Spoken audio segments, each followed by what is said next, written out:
خود سرکار امام زمانہ علیہ الصلاۃ والسلام کی کلمات مقدسہ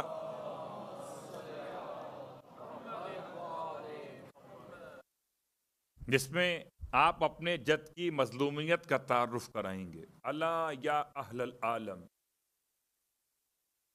اے زمانے والو یہ بات پہچان لو، ان جدی الحسین الذی قتلوہ عطشانا، میرا جد حسین وہ ہے جس سے پیاسا شہید کر دیا گیا.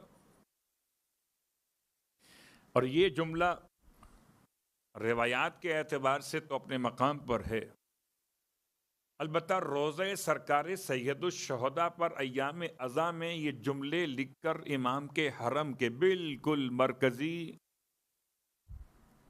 دروازے باب قبلہ سے جو انٹرنس ہے، ایوان طلا جہاں سونے سے کام کیا گیا ہے پورا، اس کی بالکل پیشانی پر یہ بینر لگا ہوا ہے، امام زمان کے الفاظ، الا یا اہل العالم.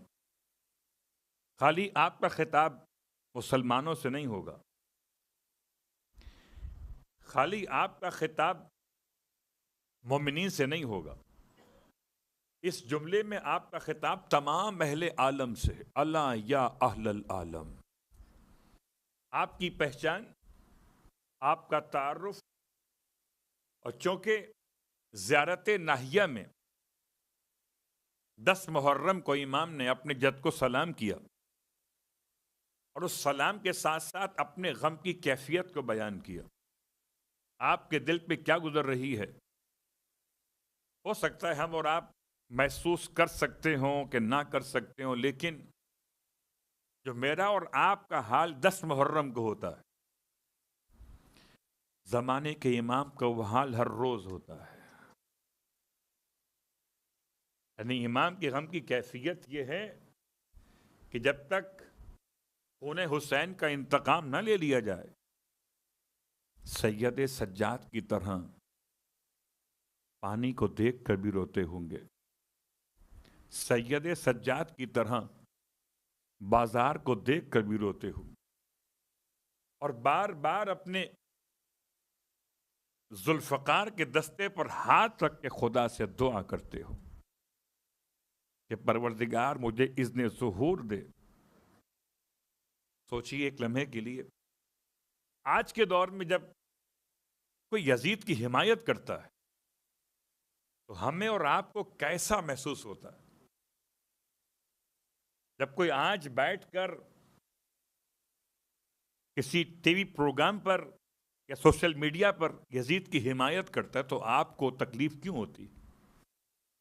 اور اگر آپ کو ہوتی ہے، مجھے ہوتی ہے، جبکہ ہماری اور آپ کی کوئی حیثیت اور اوقات نہیں ہے، تو زمانے کے امام کو تکلیف کتنا ہوتی ہوگی.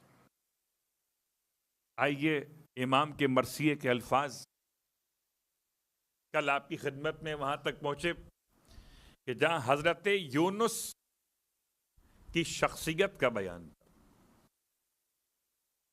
کسی نے سوال کیا بعد میں کہ آپ کے الفاظ سے کچھ بات واضح نہیں ہو پائی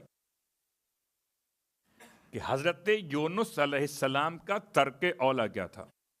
حالانکہ اشارتاً تو میں بیان کر چکا، کچھ دیر اور انتظار کر لیتے، کچھ دن اور رک جاتے تو شاید یہ ترک اولویت کا عنوان قائم نہ ہوتا. یونس ابن متا یا متا، میم تے اور آخر میں یہ پہ کھڑا الف، آپ کے والد جناب متا کہلاتے. جناب یونس کی شخصیت میں صرف ایک سوال کا جواب کہ حضرت یونس کو غصہ کس پر تھا؟ کس پر تھا؟ خدا پر؟ اللہ اکبر. تو خدا پر غصہ کرنا تو کسی نبی تو کیا کسی مومن کے لیے بھی شایانہ شان نہیں ہے. شاید کسی کے ذہن میں یہ بات آئی ہو کہ یونس علیہ السلام کو خدا پر غصہ تھا. لا حول ولا قوت الا باللہ العلی العظیم. یہ انبیاء کی توہین ہے کہ وہ خدا پہ غصہ کریں. پھر غصہ کس پہ تھا؟ کوئی تو ہوگا. وَظَنُّونَ إِذْ ذَهَبَ مُغَاضِبًا. جب غضب کی حالت میں آپ چلے تو غضب کس پر تھا؟ غضب تھا اپنی قوم کے اوپر. اچھا، جب غضب تھا قوم کے اوپر تو اتنا جلدی چاہتے تھے کہ اس قوم کو جو نابکار ہے، نافرمان ہے، خدا کو ماننے پہ تیار نہیں ہے، اس کو جلدی سے چھوڑ دیں. اور اتنی جلدی کی کہ جتنا جلدی آپ کی شایانہ شان نہ تھی. اس کو ہم کہتے ہیں قلت صبر. حضرت یونس کا ترک اولا ہے قلت صبر. آپ پوچھیں دلیل کیا ہے؟ دلیل قرآن موجود ہے مگر سورہ یونس کے اندر نہیں ہے، سورہ قلم میں ہے. اور سورہ قلم کی آیت نمبر 48 میں پروردگار عالم نے اپنے حبیب ختمی مرتبہ صلی اللہ علیہ وآلہ وسلم کو مخاطب کیا. فاصبر، الفاظ کیا؟ فاصبر لحکم ربک ولا تکن کصاحب الحوت. حبیب اپنے رب کے حکم کے لیے صبر کیجئے. ولا تکن کصاحب الحوت، اور مت ہو جائیے ایسے جیسے تھا مچھلی والا. لفظ صبر کو پہچانیے اور لفظ ولا تکن کو پہچانیے. ایسے نہ ہو جائیے جیسے تھا مچھلی والا. عجیب اتفاق ہے، قرآن مجید فرقان حمید میں جناب یونس علیہ السلام کے نام کو الگ لیا، آپ کے اس لقب کو الگ لیا جو تھا ذنون، اور آپ کا تیسرا لقب الگ استعمال کیا صاحب الحوت. نام اور دو لقب. وَلَا تَكُنْ كَصَاحِبِ الْحُوتِ. اللہ اکبر. اب آئیے ایک جملہ آپ کی خدمت میں بیان کر دوں. سرکار ختمی مرتبہ صلی اللہ علیہ وآلہ وسلم کی بارگاہ سے بھی ہے.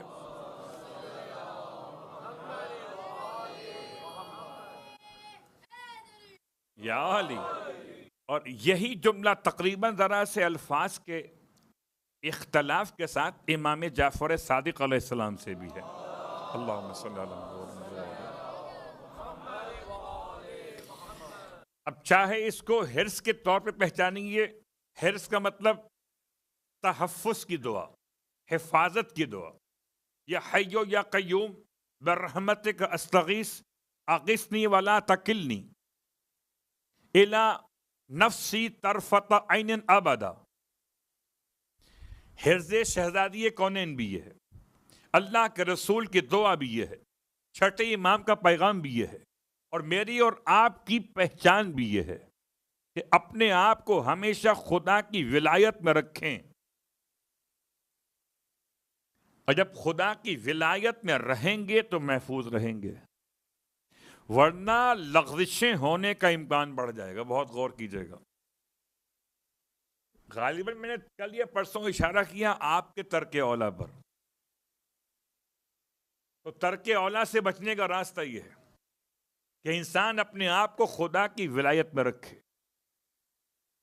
الہی الفاظ کیا ہیں؟ فلا تکلنی الی نفسی، مجھے میرے نفس کے حوالے مت کرنا. طرفت عین ابدا، پلک جھپکنے کے وقت کے لیے بھی. میرا اٹھنا، میرا بیٹھنا سب خدا کی طاقت کے ساتھ ہے، خدا کی رحمت کے ساتھ ہے. میں اپنے سارے معاملات میں ربی افوض امری الی اللہ ان اللہ بصیر بالعباد بحول اللہ وقوتہ اقوم واقعد. جب ہم اپنی منطق لگاتے ہیں تو خدا ہمیں ہمارے حوالے کر دیتا ہے. کہوں جملہ، استخارہ بھی کرتے اور استخارے کی مخالفت بھی کرنا چاہتے ہیں. اپنی پسند کا استخارہ آیا تو سبحان اللہ، اپنی پسند کا نہ آیا تو انا للہ. یہ بات کو بدل دیتا ہوں. اگر استخارہ پسند کا آیا تو مولانا اچھے ہیں، اور استخارہ پسند کا نہ آیا تو اپنے پسند کو نہیں بدلتے، مولانا کو بدل دیتے. تو چلیے مولانا بدل دیجئے، مولا مت صلوات پڑھے محمد والے محمد. کوئی مشکل نہیں.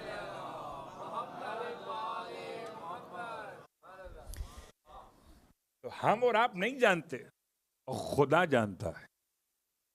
ہم اور آپ اپنی بہتری خود قائم نہیں کر سکتے، خدا میرے اور آپ کے لیے بہتری ہی کرتا ہے. جو ماؤں سے زیادہ مہربان ہے، تو ماں کیا بچے کو گڑھے میں گرنے دے گی؟ تو کیا خدا مجھے اور آپ کو برباد ہونے دے گا؟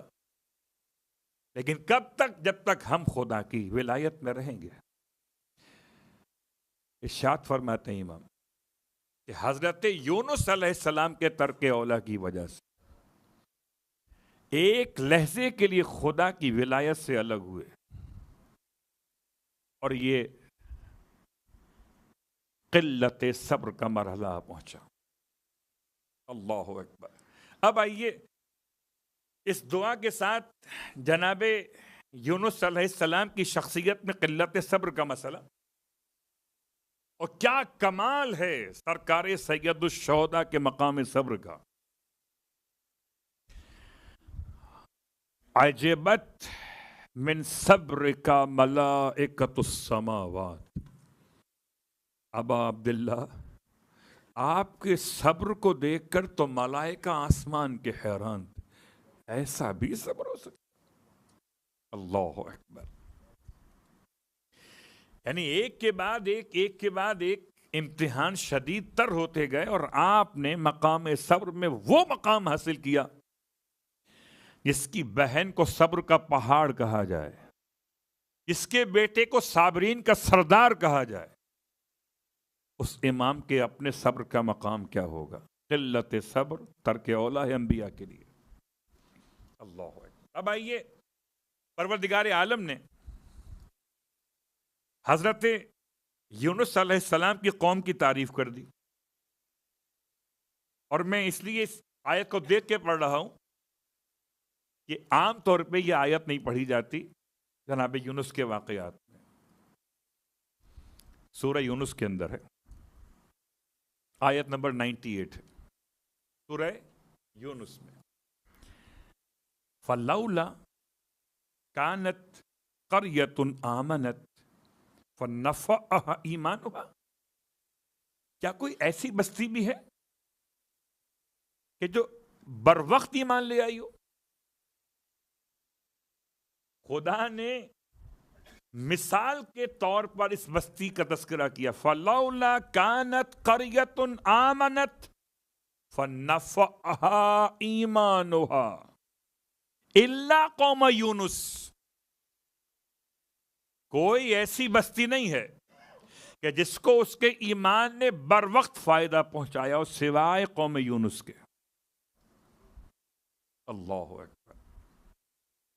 لما آمنو، جب وہ ایمان لے کر آ گئے، کشفنا عنہم عذاب الخزی، ہم نے موڑ دیا ان سے رسوائی کے عذاب کو، فی الحیات الدنیا وَمَتَّعْنَاهُمْ إِلَىٰ حِینٍ. اب آئیے اس آیت کو یاد رکھیے گا. پورے قرآن مجید میں واحد آیت ہے جس میں خدا نے مثال قائم کی اس قوم کے حوالے سے، جناب یونس کی قوم. اچھا یہ بات یاد دلا دوں کہ یونس علیہ السلام چلے گئے، ساتھ میں آبی چلا گیا، ایک عالم رک گیا تھا. اور عالم اب دیکھا انہوں نے کہ بادل چھا گئے، بڑا اچھا موسم ہو گیا. کبھی کبھی بادلوں کے چھانے کو، اور آپ تو خوب سمجھتے ہیں دبئی والے، شارجہ والے، کبھی کبھی بارش ایسی بھی ہو جاتی ہے جو آپ کے مزاج کے مطابق نہیں ہوتی. کہاں گلیاں کہاں ندیاں، صلوات پڑھیں محمد والے محمد.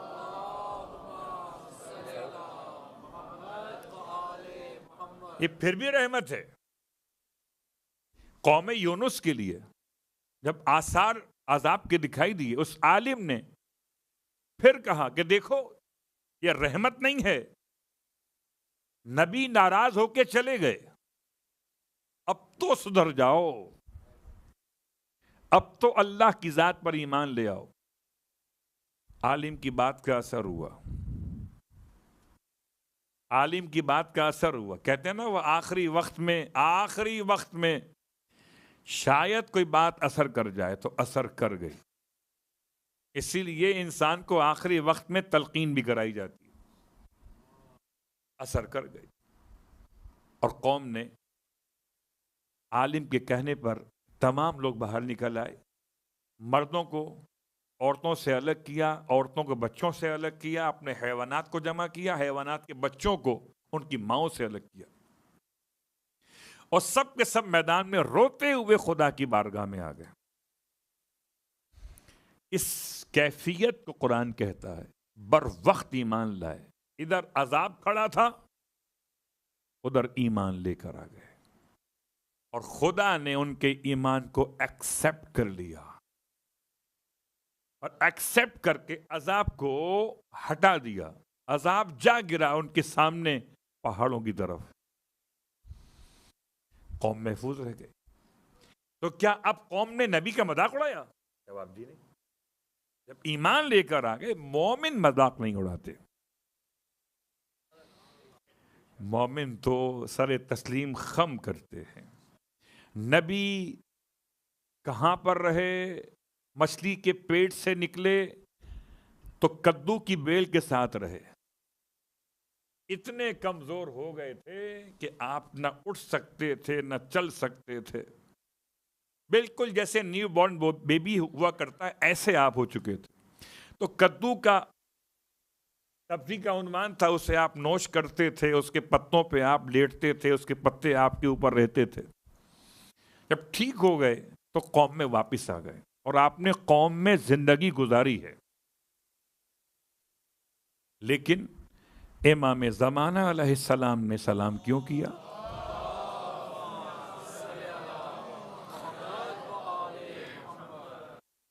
امام کے الفاظ کیا ہیں سلام کے اعتبار سے؟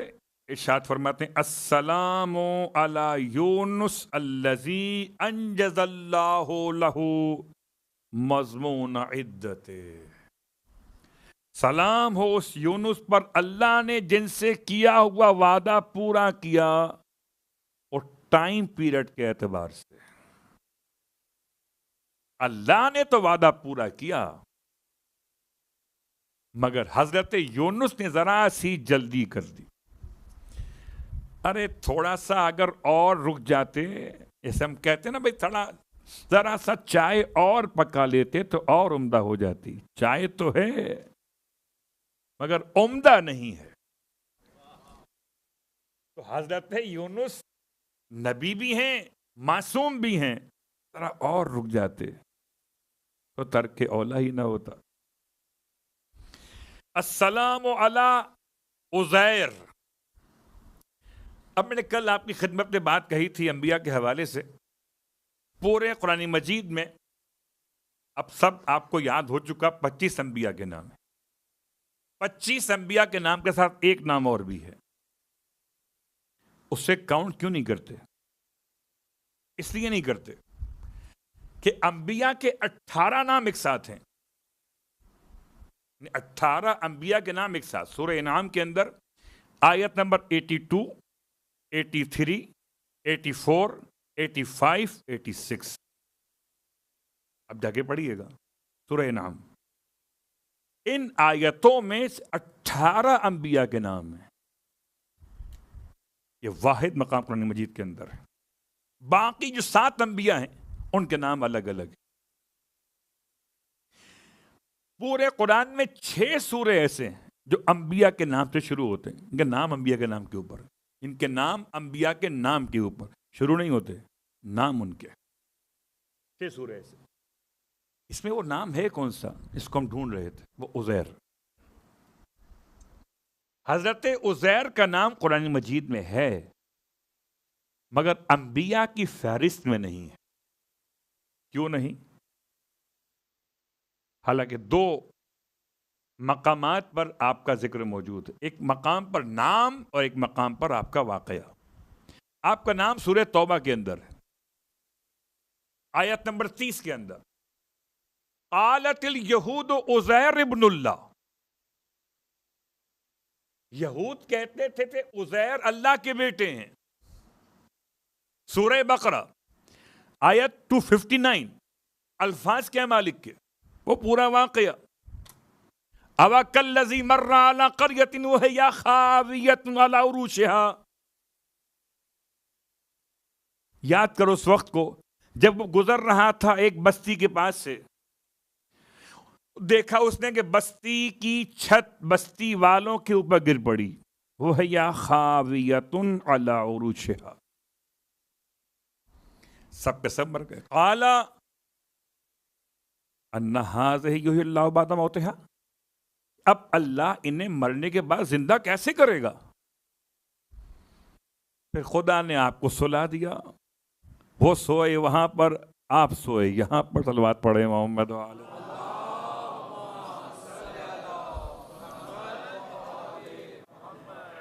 وہ سوئے وہاں پر، اللہ اکبر۔ یہ سورہ بقرہ ہے۔ سورہ توبہ میں آپ کا نام ہے، اور نام کس بنیاد پر ہے؟ نام نبی ہونے کے اعتبار سے نہیں ہے، نام ہے یہود کے اس عقیدے کے حوالے سے۔ یہود کہتے تھے کہ عزیر اللہ کے بیٹے۔ اب آئیے عزیر کے حوالے سے سورہ بقرہ میں تفصیل بیان نہیں کروں گا، صرف یہ خاص جملہ۔ جب آپ آئے تو آپ نے دیکھا بستی میں، اچھا عذاب میں اور موت میں کیا فرق ہے؟ موت اور ہے، عذاب اور ہے۔ موت میں فرق یہ ہے کہ ایک مرے، دو مرے، تین مرے تو دفن ہو جاتے ہیں، عذاب کا مطلب کوئی دفن نہ ہو، کوئی زندہ ہی نہ بچے میت اٹھانے کے لیے۔ یہ ایک حد تک ہم کہہ سکتے ہیں کہ جناب عزیر نے پہچانا ہوگا۔ جب آپ نے پہچانا اس مسئلے کو تو آپ نے سوال کیا، اور یہ سوال حضرت ابراہیم کے سوال کے بعد آیا ہے سورہ بقرہ کے اندر۔ حضرت ابراہیم کا سوال کہ تو دکھا مجھے مردے زندہ کیسے کرتا ہے، اس کے بعد یہ آیت آئی ہے، اَوَ كَالَّذِي مَرَّ عَلَىٰ قَرْيَةٍ وَهِيَ خَاوِيَةٌ عَلَىٰ عُرُوشِهَا، آپ کو نیند آ گئی، اور جب فَأَمَاتَهُ، الفاظ نیند کے نہیں ہیں، سورہ بقرہ میں الفاظ موت کے، فَأَمَاتَهُ مِئَةَ عَامٍ، خدا نے حضرت عزیر کو موت دے دی، مار دیا 100 سال کے لیے، مِئَةَ عام، 100 سال تک مر گئے۔ تو قبلہ موت میں اور نیند میں کیا فرق ہے؟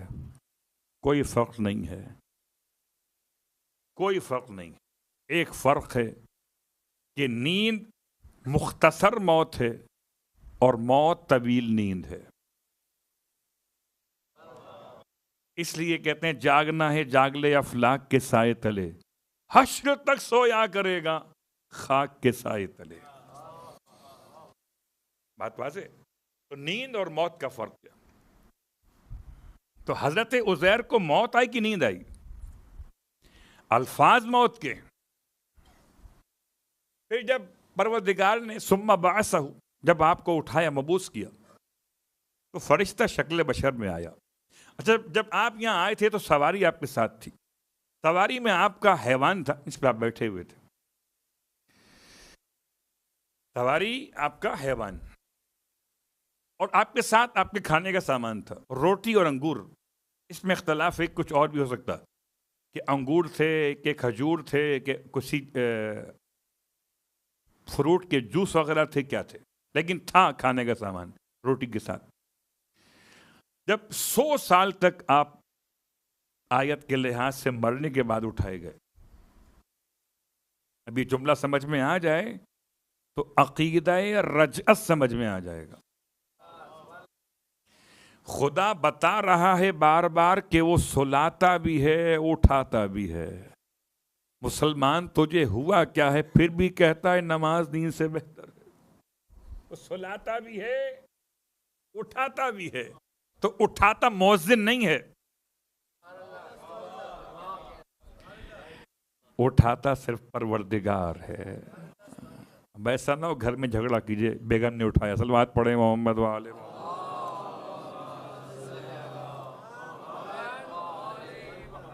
سلاتا بھی خدا ہے اور اٹھاتا بھی خدا ہے. نہ انسان خود سے سو سکتا ہے نہ خود سے اٹھ سکتا ہے. ٹھیک ہے وسائل ہو سکتے ہیں, بیچ میں کوئی وسیلہ بن سکتا ہے. وسیلہ جب تک کام کارآمد نہیں جب تک کہ خدا نہ چاہے. ہاں سو جائے گا. جناب یونس علیہ السلام یہ جناب عزیر علیہ السلام 100 سال تک سوتے رہے, اور جناب عزیر جب اٹھے تو فرشتہ آیا. اب فرشتہ شکل بشر میں آیا. کم لبستہ, عجیب سوال کیا, حضور کتنا رکے یہاں پر؟ اور میں لبس تو یومن او بعض یوم, میں یہاں رکا ایک دن یا اس سے کچھ کم.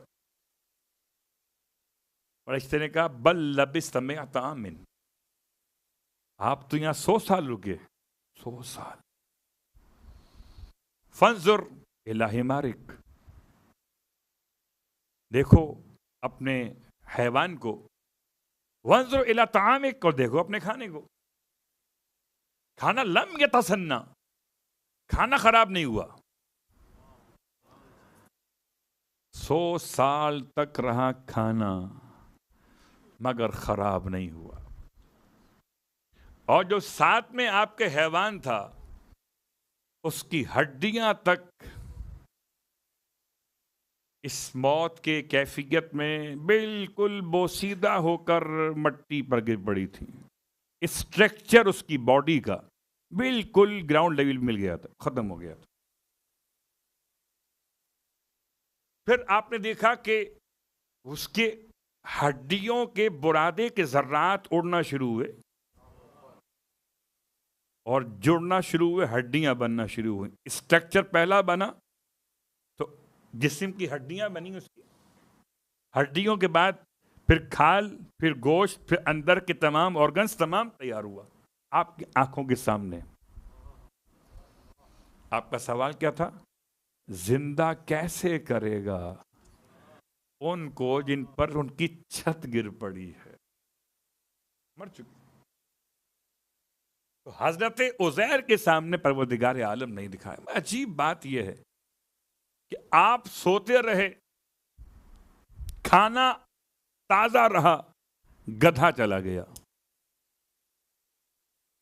تو بتانے کا مطلب یہ ہے کہ اگر نبی کے ساتھ رہنے میں,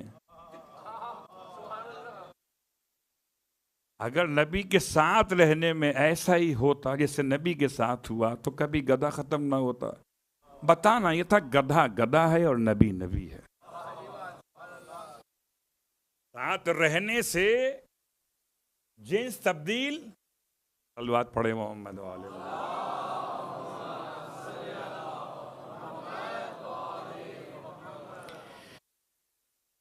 آپ کی سواری خدا نے, پروردگار چاہتا تو کسی اور انداز سے بھی آپ کو دکھا سکتا تھا. اب یہ سوال کیا گیا امام محمد باقر علیہ السلام کی بارگاہ مقدس میں کہ 2 بھائی,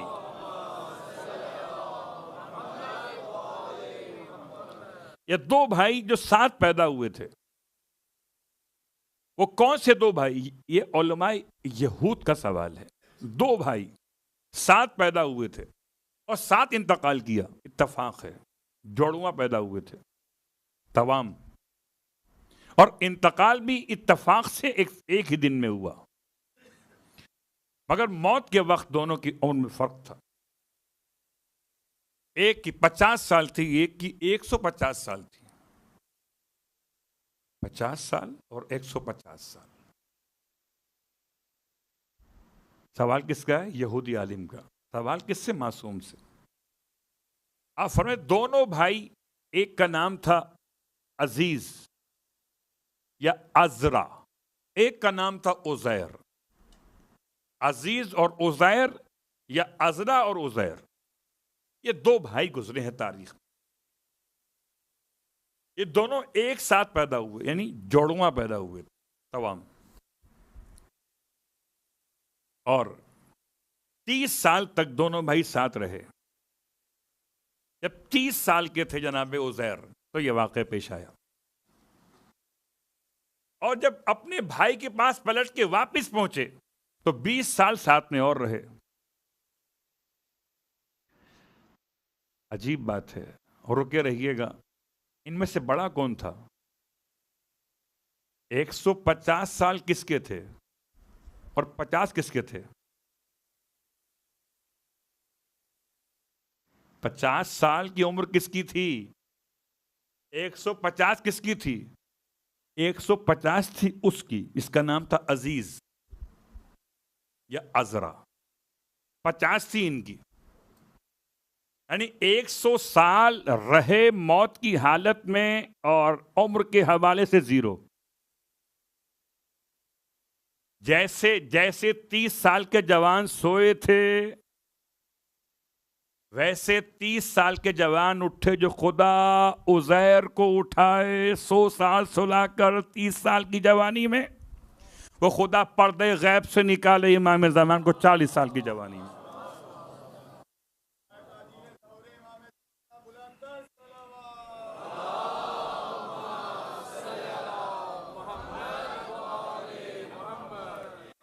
اور اگر یہ پریکٹیکل کرنا ہو تو روایت آپ کے سامنے، کربلا جائیے، ایک کو یہاں رکھیے، یہاں والے کی عمر بڑھتی رہے گی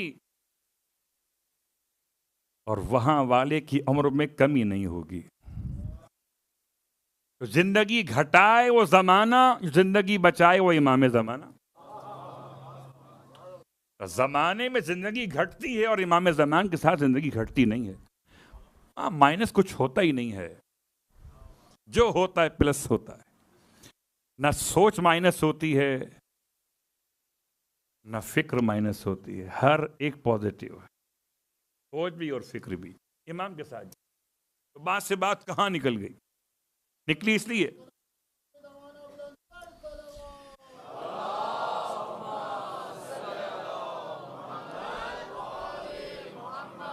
حضرت عزیر نبی ہیں، بالکل نبی ہیں، مگر قرآن مجید میں آپ کی نبوت کے اعتبار سے آپ کا نام استعمال نہیں ہوا۔ البتہ جناب عزیر کی شخصیت میں آپ کی نبوت کے اعتبار سے کہ آپ اس منزل کمال پر پہنچے کہ جہاں پر امام زمان نے آپ کا نام لیا زیارت ناہیہ میں، السلام علی عزیر الذی احیاہ اللہ بعد میتتہ، اس عزیر پر خدا کا سلام ہو جس کو اللہ نے حیات بخشی اس کی موت کے بعد۔ میں آگے تو بڑھ جاؤں لیکن سوال رہ گیا، اس سے پہلے کہ سوال کل مجھے کہہ کے پڑھنا پڑے۔ سوال یہ بنے گا کہ سورہ توبہ آیت نمبر 30 میں یہود کیوں کہتے تھے کہ عزیر اللہ کے بیٹے ہیں؟ وجہ کیا تھی؟ حضرت عیسیٰ کے بارے میں عیسائی کہتے ہیں کہ وہ اللہ کے بیٹے ہیں، اور بات سمجھ میں آتی ہے نا؟ استغفر اللہ ربی، بات سمجھ میں آتی؟ کیا مطلب کہ عیسائیوں کے اعتبار سے جو کہ ابا نہیں ہیں، عیسیٰ علیہ السلام کے والد نہیں ہیں، تو انہوں نے الزام لگایا کہ اللہ کے بیٹے ہیں۔ لیکن عزیر کا مسئلہ مختلف ہے، ان کے والد بھی ہیں، والدہ بھی ہیں، پھر یہود نے عزیر کو اللہ کا بیٹا کیوں کہا؟ بس ایک جملہ آپ کی خدمت میں تاکہ یہ مسئلہ حل ہو جائے۔ حضرت عزیر جب پلٹ کے واپس آئے تو اپنے گھر کا نشان یاد نہ رہا۔ اگر آپ 100 سال کے بعد کراچی جائیں تو کراچی کہاں سمجھ میں آئے گا؟ جنگل میں آ گئے، کیا سمجھ میں آئے گا؟ اتنی تبدیلیاں آ سکتی ہیں کہ انسان بھول جائے گا۔ جناب عزیر جب پہنچے اپنے علاقے میں تو آپ کو اپنا گھر لوکیٹ نہیں ہو پایا. تاریخ ہے، روایت نہیں پڑھ رہا. آپ نے ایک خاتون گزر رہی تھی، بوڑھی خاتون، اس سے پوچھا کہ عزیر اور عزرا دو بھائیوں کا گھر کہاں پر ہے؟ اس نے ٹھنڈی سانس لی، عزیر کا نام سن کر رونے لگی. عزیر پتہ نہیں کہاں چلا گیا، گھر تو وہاں اس گلی کے اندر ہے. جب گھر پہنچے کوئی پہچاننے بھی تیار نہیں ہے. اگر کسی کو خدا قبر میں نئی زندگی دے دے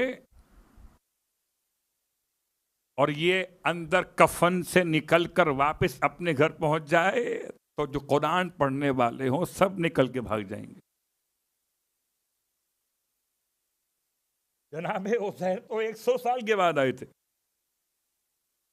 اللہ اکبر، 100 سال زمانے کے گزر گئے تھے، ان کے نہیں، ویسی تھے. اب کون پہچانے؟ یہ 30 سال کا جوان کہتے ہیں عزیر ہوں.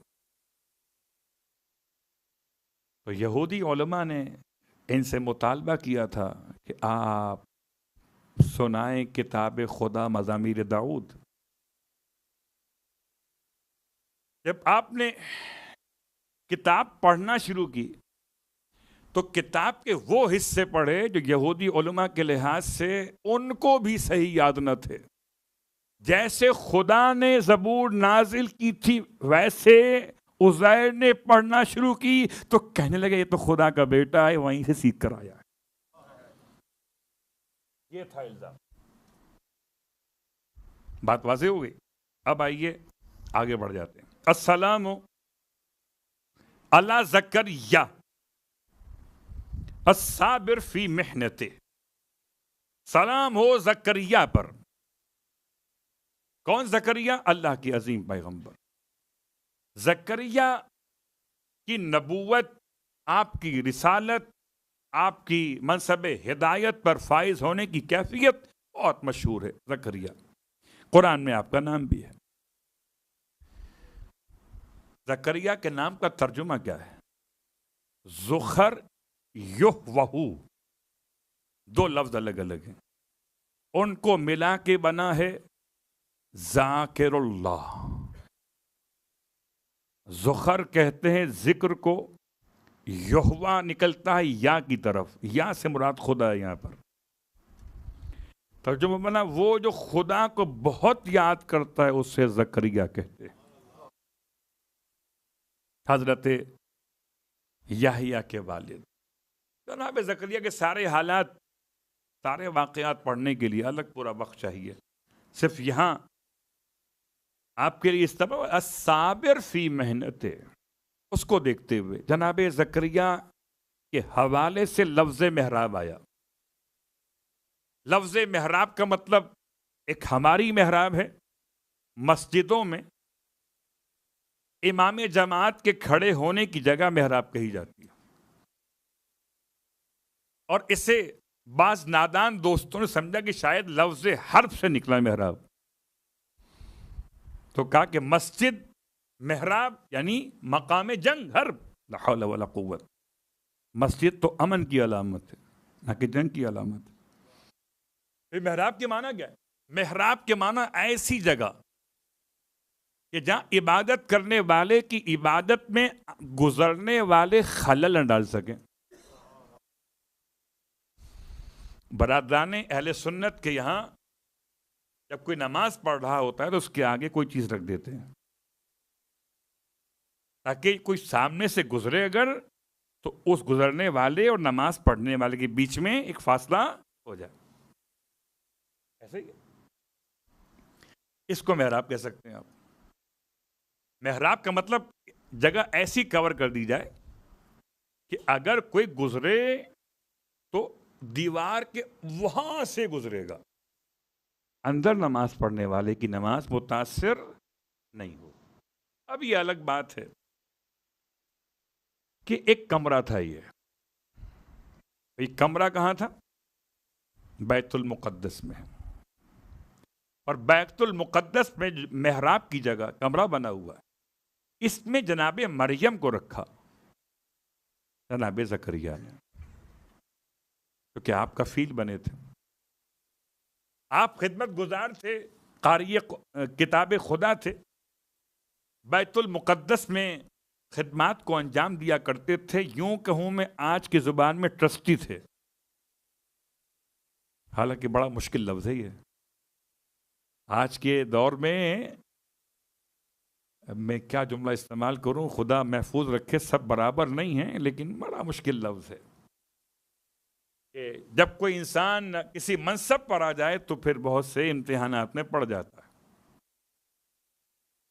تو آپ ٹرسٹی تھے بیت المقدس کے جب یہ واقعہ پیش آیا، آپ نے مریم کی کفالت فرمائی، اور مریم کی کفالت کرتے وقت آپ صاحب اولاد نہیں تھے، آپ کی اہلیہ اور حضرت مریم کی والدہ دونوں آپس میں سگی بہنیں تھیں، حنا اور عائشہ خاتون، حنا وہ، عائشہ خاتون یہ، دونوں سگی بہنیں تھیں۔ تو مریم کی کفالت آپ نے کی، اور آپ رشتے میں حضرت مریم کے کیا ہوئے؟ خالو۔ آپ نے پالا تو پھر آپ کو اولاد کی کمی کا احساس ہوا، اور آپ نے خدا سے التماس کی، پروردگار مجھے وارث عطا کر دے، اور اسی آیت کو جناب سیدہ کونین صلوات اللہ علیہ نے کوٹ کیا، دربار کیا،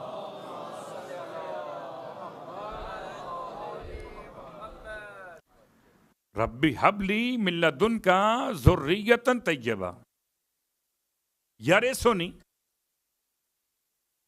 ویرث آل یعقوب، جو میرا وارث بنے گا۔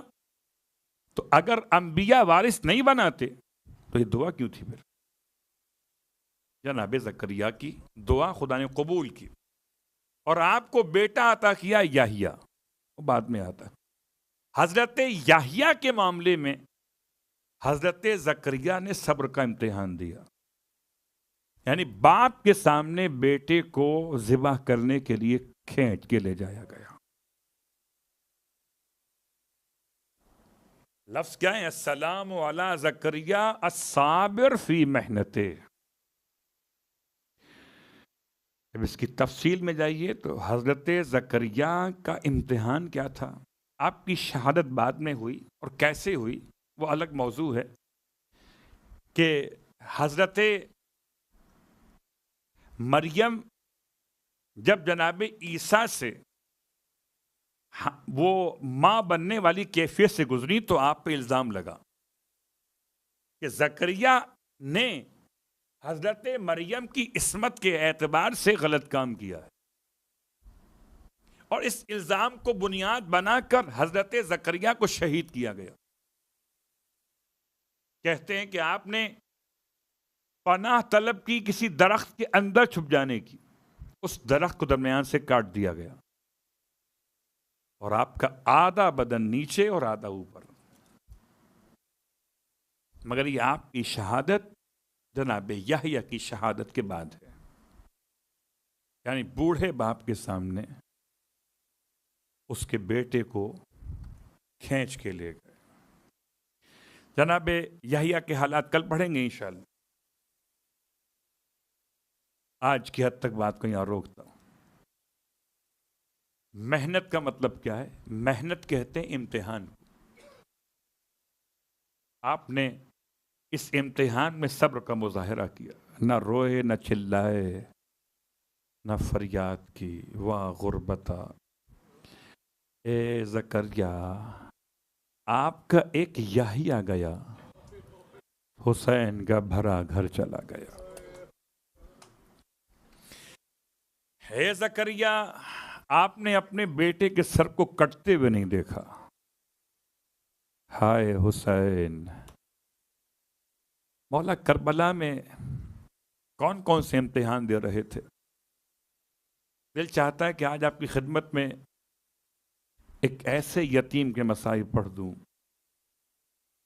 کہ جس کے ساتھ سب سے مشکل امتحان پیش آیا۔ کون سا یتیم ہے؟ کبھی دل پہ ہاتھ رکھ کے سوچئے، ایسا یتیم ہے کہ جس کا قد اتنا اونچا نہیں تھا کہ خود سے گھوڑے پر بیٹھ سکتا، اسے اتنا شوق شہادت تھا کہ اپنے چچا کے کبھی ہاتھ چومتا تھا، کبھی ابا چومتا تھا، کبھی قدموں پہ گر کے قدم چومتا تھا، مجھے بھیج دیجیے، مجھے بھیج دیجیے۔ اور امام اتنا کسی کو گلے لگا کے نہیں روئے جتنا اس کو گلے لگا کے روئے تھے۔ بعض مقاتل کے علماء لکھتے ہیں کہ جب بھی حسین اس کو گلے سے لگاتے تھے روتے روتے بے ہوش ہو جاتے تھے۔ اور جب قاسم کو تو راستہ نہ مل سکا تو قاسم ماں کی خدمت میں آئے۔ خدا آپ سب کو نصیب کرے کربلا مولا کی زیارت انشاءاللہ۔ خیمہ گاہ کی جو زیارت ہے، مخیمات میں جناب قاسم کا خیمہ الگ سے ہے۔ آپ وہاں اپنی ماں کے پاس پہنچے تھے اور کچھ سمجھ میں نہیں آتا تھا، زانوں پہ سر رکھے زاروں قطار روئے چلے جاتے تھے۔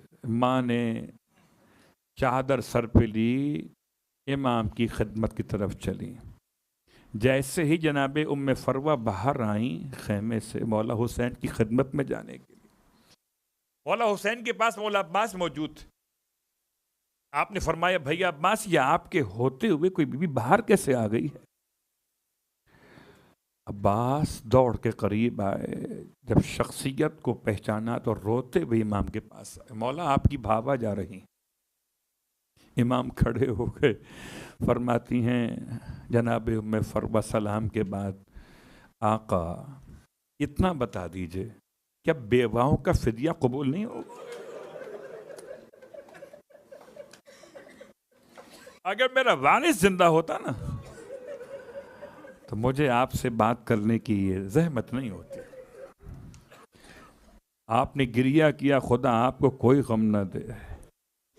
امام کا حال کیا ہوا ہوگا؟ سر جھکائے ہوئے، نہ اقرار کرتے ہیں نہ انکار کرتے ہیں۔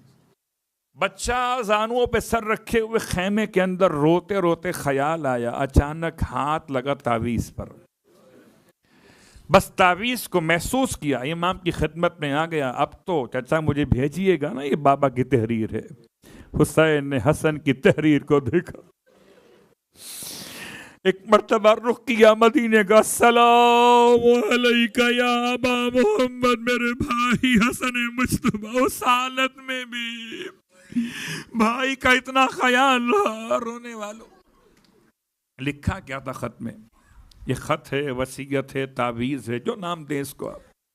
اس کی عبارت میں اختلاف ہے، لکھا کیا تھا؟ خلاصہ یہ بنا کہ لکھا تھا ادرک امک الحسین یا بنی قاسم، اے میرے پیارے بیٹے قاسم، چچا کا ساتھ نہ چھوڑنا۔ اور قسم بخدا ایسا ساتھ نبھایا قاسم نے کہ اب کوئی نہیں کہہ سکتا کہ خالی ایک لاشا پامال ہوا، کربلا میں 2 لاشیں پامال ہوئے، یا چچا کا لاشا پامال ہوا یا بھتیجے کا لاشا پامال ہوا۔ قاسم اس طرح زخمی کیوں ہو گئے تھے؟ قاسم کا مسئلہ کیا تھا؟ قاسم کے 2 مسئلے تھے۔ قاسم 35 افراد کو واصل جہنم کرنے والے وہ شہ سوار، 35 افراد، 13 سال کا بچہ ہے۔ ان 35 افراد میں وہ 4 ازرق شامی کے جوان بیٹے، 5واں وہ خود۔ اور جناب قاسم کس طرح جہاد کر رہے تھے؟ اللہ اکبر، کیا دلیر تھا مولا کا یہ شہزادہ۔ اس کا ٹارگٹ یہ تھا، یہ چاہتا تھا شہزادہ کہ لشکر یزید کے علمدار کو مار دے۔ اور آپ کو پتا ہے کہ جب کسی لشکر کا علمدار مر جاتا تو لشکر کا حوصلہ پست ہو جاتا۔ یہ لشکر کے علمدار کو دیکھ کر لشکر والے علم کو دیکھ کے چلتے کہ علم بھی اوپر ہے۔ اور لشکر یزید کا علمدار تھا 4 صفوں کے اندر محفوظ، فوج کی 4 لائنیں تھیں بیچ کے اندر۔ قاسم 4 لائنوں کو عبور کر کے وہاں جانا چاہتے تھے۔ اب آپ اندازہ کیجئے گا شاید کبھی آپ نے مقتل اس طرح سنا جناب قاسم کا، 4 لائنیں تھیں بیچ میں. پہلی صف کو توڑا قاسم نے، دوسری کو توڑا، تیسری کو توڑا، چوتھی تک پہنچ گئے. جتنا یہ آگے بڑھے اتنا امام کے خیموں سے دور ہو گئے. اب آپ بالکل اندر چلے جائیں گے لشکر کے تو دور ہو جائیں گے وہاں سے. اور ابھی تک تو جنگ تھی ایک کے ساتھ ایک کی جنگ.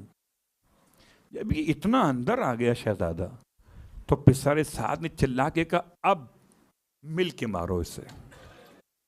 واپس صفیں جڑ گئیں، یعنی واپس جانے کا راستہ قاسم کا بند کر دیا گیا. تو باقی سارے شہزادوں کی شہادت اور ہے، قاسم کی اور ہے. قاسم کو سب نے مل کے مارا ہے. یہ کربلا کا بھائی شہید مولا حسین کے علاوہ جسے پتھر بھی مارے گئے. رونے والوں، جناب قاسم نے بڑا جہاد کیا، 35 افراد کو واصل جہنم کیا، لیکن اتنے زخم لگے تھے، اتنے زخم لگے کہ جناب قاسم اپنے گھوڑے پر سنبھل نہ سکے. مگر اترے کیسے؟ پاؤں رکاب تک نہیں پہنچتے تو اتارے گا چچا آ کر. اس لیے فرمایا اماں ادرکنی، چچا میری مدد کو آئیے. مولا حسین نے آواز سنی ہے، بڑی تیزی کے ساتھ آگے بڑھے. یہ جملہ میں خود نہیں پڑھ رہا، یہ جملہ امام زمان کا ہے. زیارت ناہیہ ایک شہداء والی ہے، اس میں امام فرماتے ہیں السلام علی القاسم ابن الحسن، سلام ہو حسن کے بیٹے قاسم پر. ان کا حال کیا تھا؟ المضروب حامتو، جن کے سر کو توڑ دیا گیا تھا. المسلوب لامتو، جن کے بدن سے اسلحہ لباس نوچ لیا اور آواز دیتے تھے ہینا نادل حسین، جب پکارا اپنے چچا حسین کو. حسین ایسے چلے جیسے کوئی شہباز ہو، شکاری باز جیسے اپنے شکار پہ حملہ کرتا، ایسے حسین قصقر چلے، آگے بڑھے. لیکن اتنی دیر گزر چکی تھی، ایک مرتبہ دائیں سے آواز آئی تھی، حسین دائیں طرف گئے، آواز بائیں سے آئی یا اماں ادرکنی. ہوا کیا تھا کہ شہزادہ گھوڑے کے اترتے ہوئے ایک پاؤں رکاب میں ہے، جس میں مقدس آدھا نیچے رہ گیا، آدھا گھوڑے کے ساتھ ہے. کبھی گھوڑا دائیں جاتا تھا، کبھی گھوڑا جب چچا دکھائی نہ دیا. رونے والوں، اتنا بڑا مجمع تھا کہ امام کو جہاد کرتے کرتے قاسم تک پہنچنے میں وقت لگا، تو بچے نے تیسری بار عجیب جملہ کہا یا اماں ادرکنی، اماں میری مدد کو آئیے. اجرکم علی الزہراء. رونے جناب قاسم کا حال یہ تھا. امام جب پہنچے ہیں تو عجیب جملہ امام زمان فرماتے ہیں، جب حسین پہنچے تو قاسم کو ایڑیاں رگڑتے ہوئے دیکھا. حسین نے کسی کی لاش پہ جملہ نہیں کہا جو قاسم کے لیے کہا، قاسم بیٹا تو نے چچا کو پکارا، چچا نہ سکا، آیا تو تجھے بچا نہ سکا، واہ مصیبت، ارے قاسم کو اٹھا کے چلے. رونے والوں، بس آخری جملہ آپ نے گریہ کیا، مجلس تمام ہو گئی. حضرت قاسم کی شہادت عجیب ہے، عجیب ہے. اس طرح عجیب ہے کہ کربلا معلیٰ میں شیخ مہدی خراسانی مسائل پڑھا کرتے تھے. ایک روایت پڑھنے لگے، روایت پڑھ کے اتنا گریہ ہوا مولا حسین کے حرم میں. کہتے ہیں جب یہ اپنی قیام گاہ پر واپس آئے تو حالت خواب میں کسی کی زیارت ہوئی تو کوئی آواز دیتا ہے، کوئی معظمہ مستورہ آواز دیتی ہیں، اے شیخ مہدی یہ روایت آئندہ حرم میں مت پڑھنا. شیخ مہدی نے حالت خواب میں، چونکہ بہت نیک انسان تھے، وہ روتے ہوئے کہا کہ اگر روایت غلط ہو تو کہیں نہیں پڑھوں گا. کہا نہیں روایت تو صحیح ہے مگر حرم میں مت پڑھنا. ہوا کیا ہے کہ حرم میں تو پڑھ کر آیا ہے, میرے بیٹے حسین کو ہوش نہیں آ سکا. کیا غربت تھی وہ روایت میں. شیخ مہدی نے پڑھ دیا تھا جب امام نے قاسم کی لاش کو لا کے رکھا, ایک طرف اکبر کی لاش تھی, ایک طرف قاسم کی لاش تھی, درمیان میں حسین بیٹھ گئے, ایک ہاتھ قاسم پہ رکھا, ایک ہاتھ اکبر پہ رکھا, آسمان کو دیکھا, خدا سے کہتے تھے خدایا حسین غریب ہو گیا, ارے میرا قاسم نہ رہا, میرا اکبر نہ رہا, خدایا حسین